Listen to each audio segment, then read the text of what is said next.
సమస్యల సత్వర పరిష్కారానికి భూభారతి చట్టం రెండంచెల అప్పీలు వ్యవస్థతో రైతులకు మేలు జరుగుతుందని, ప్రతి గ్రామంలో 4 రకాల రికార్డుల నిర్వహణకు అందరికీ కనబడేలా భూముల వివరాలు ఉంటాయని ఇల్లందకుంట మండల కేంద్రంలోని రైతు వేదికల ఏర్పాటు చేసిన భూభారతి అవగాహన సదస్సులో కలెక్టర్ పమేల సత్పతి తెలిపారు. ఇల్లందకుంట రైతు వేదికల్లో ఏర్పాటు చేసిన భూభారతి చట్టంపై అవగాహన సదస్సులో కలెక్టర్ మాట్లాడారు.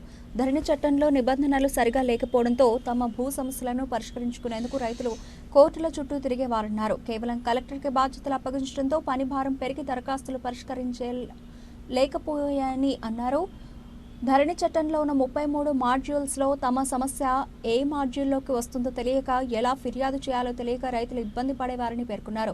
భూభారతి చట్టంలో తహసీల్దార్, ఆర్టీఓ, కలెక్టర్కు అధికారాలు ఇవ్వడంతో రైతుల సమస్యలు సులువుగా పరిష్కారం అవుతాయని వివరించారు. కొత్త చట్టంలో మనిషికి ఆధార్ మాదిరి భూమికి భూదార్ సంఖ్య కేటాయించినట్లు తెలిపారు. దీంతో భూ ఆక్రమణలకు అడ్డుకట్ట పడుతుందన్నారు.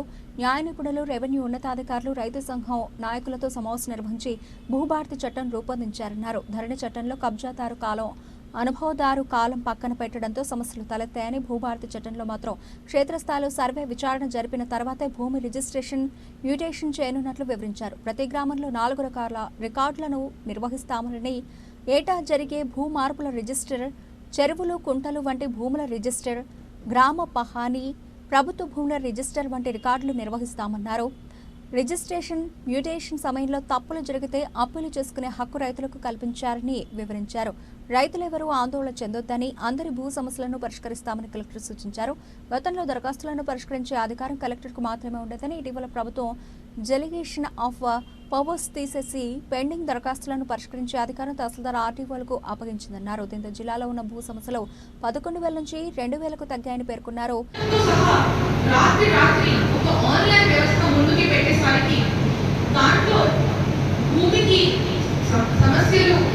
ఒకే రకంగా ఉండవు, ఎన్నో రకాలు ఉంటాయి.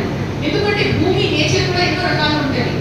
అంటే కొన్ని పట్టా భూమి ఉండొచ్చు, కొన్ని ఇనాం పట్టా ఉండొచ్చు, కొన్ని అసైన్మెంట్ ఎక్సర్వీస్ మ్యాన్కి అసైన్ చేసిన ఉండొచ్చు, కొన్ని ఏక్ ఫస్లీ పట్టా ఉండొచ్చు, కొన్ని చెరువు శిఖం పట్టా ఉండొచ్చు. అంటే పట్టా ఉన్నా కూడా దానికి మీ ఇష్టం వచ్చినట్టు మీరు దాన్ని వాడలేరు, నాలా కన్వర్షన్ చేయలేరు. సో అదేవిధంగా సాధారణ ఉండొచ్చు, రెవెన్యూ కోర్టు ఉండొచ్చు, ట్రిబ్యునల్ ఆర్డర్స్ ఉండొచ్చు, ఎన్నో రకాలు భూమికి వివరాలు ఉంటాయి.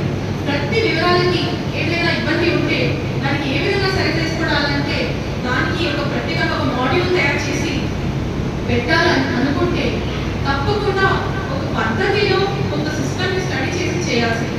కానీ ధరణిలో చట్టం ప్రవేశపెట్టు, మోకాని అనుభవదారు ఎవరైనా ఉన్నారో దాన్ని పక్కన పెట్టు, ఓన్లీ ఆన్లైన్ పెట్టుకుని కాలం ముందు ఒక 2-3 మాడ్యూల్స్ ఒక్కొక్కటి వస్తూ ఈ మొన్నటి వరకు ధరణిలో 33 విధానాలు ప్రవేశపెట్టడం జరిగింది.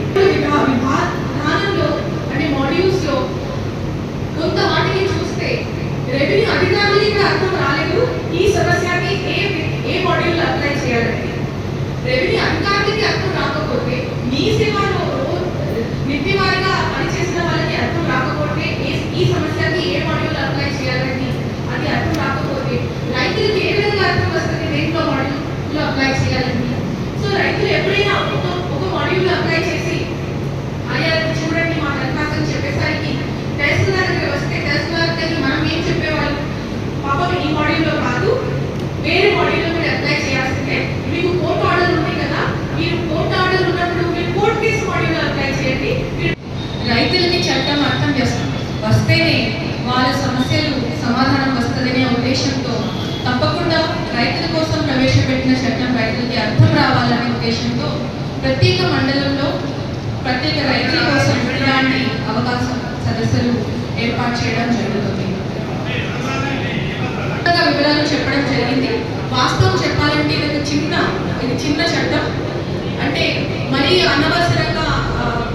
అనవసరమైన విషయాలు దాంట్లో పెట్టి కాంప్లికేట్ చేయడం కాకుండా ఒక చిన్న చట్టంకి అనుకూలంగా రూల్స్ కూడా ఉంది.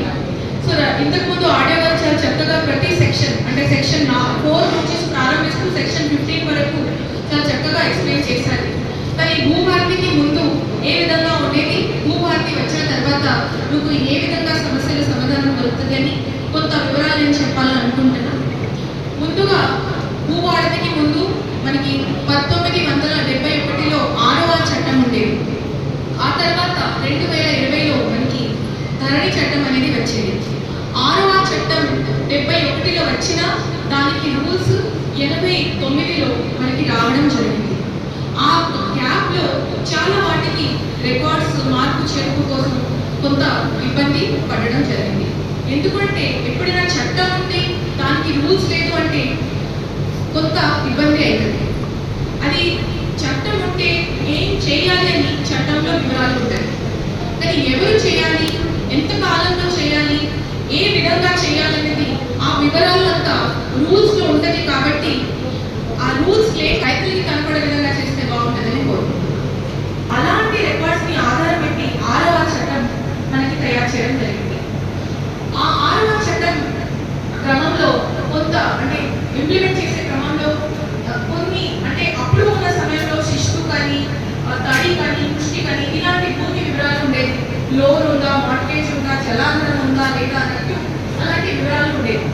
కానీ అంటే కొంత ముందుకు పోతూ శిస్తు ఇప్పుడు ల్యాండ్కి భూమికి శిస్తు లేదు కాబట్టి ప్రతి భూమికి ఇప్పుడు జలాధారం ఉంది. బోర్వెల్ అయినా ఏదో ఒకటి అయినా కెనాల్ ఇరిగేషన్ అయినా నీటి సరఫరా కూడా ఉంది. కాబట్టి అట్లా అలాంటి వివరాలు అవసరం లేదు అని అనుకొని 6వ తర్వాత ప్రవేశపెట్టిన ధరణి చట్టంలో అంత కొంత అంశాలు పక్కనే పెట్టడం జరిగింది.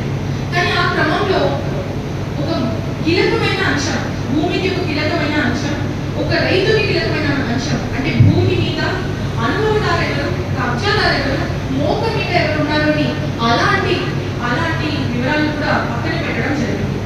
హుజరాబాద్ ఆర్టీఓ రమేష్ బాబు మాట్లాడుతూ భారతీయ చట్టంలో ఉన్న వివిధ సెక్షన్లను వివరించారు. ధరణి చట్టంలో తమ భూముల వివరాలను ఎవరికి కనిపించకుండా బ్లాక్ చేసే అధికారం రైతుకు ఉండేదని, భూభారతి చట్టంలో బ్లాక్ చేసే అధికారం ఎత్తివేశారన్నారు. దీంతో రైతుల భూముల వివరాలు అందరికీ తెలుస్తాయని వివరించారు. మోకాపై వివాదాలు ఎత్తకుండా చట్టంలో పగడ్బందీ చర్యలు తీసుకున్నట్లు వివరించారు. ఈ సదస్సులో ఇలందకుంట తహసీల్దార్ రాణి, అధికారులు, PSCS vice chairman Kanthala Komuralli, MPDO Pullaiah, వ్యవసాయ అధికారి సూర్యనారాయణతో పాటు నాయకులు, రైతులు తదితరులు పాల్గొన్నారు. రైతులందరికీ అవగాహన కల్పించాలని 2025 భూభారతి చట్టం కన్నా ముందు మనకు ధరణి చట్టం అనే ముందు మనకు 6వ చట్టం 1971 ఉండేది. దానికి రూల్స్ 89లో ఉంటాయి. కానీ ధరణి చట్టంలో ఉన్నటువంటి ప్రాబ్లమ్స్ ఏ విధంగా మనం పరిష్కరించుకోవాలనేటువంటి ఉద్దేశంతో ప్రభుత్వం మనకు భూభారతి చట్టం అనేది